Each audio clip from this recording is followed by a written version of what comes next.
பன்னிரு திருமுறைகளின் பெருமை. 1. வேதங்களால் பூட்டப்பட்ட திருக்கதவு திறந்தது பிறகு திருத்தாளிட்டது. 2. பாலை நிலம் நெய்தல் ஆனது. 3.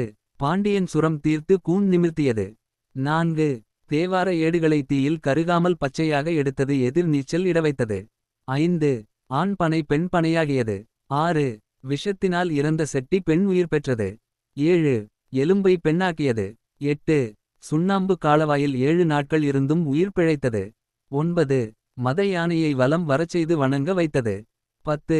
மானசரோவரில் மூழ்கி திருவையாற்றில் எழுந்தது. 11. கல்லை தெப்பமாக கொண்டு கரையேறியது. 12. செங்கல்லை பொன் ஆக்கியது. 13. விருத்தாசலத்தில் மணிமுத்தாற்றில் இட்ட பொன்னை ஆரூர் குளத்தில் எடுத்தது. 14. முதலை விழுங்கிய பிள்ளையை மீட்டது. 15. காவேரி பிரிந்து வழி விட்டது. 16. நரியை குதிரையாக்கியது. 17. வெள்ளானையில் கைலாயம் சென்றது.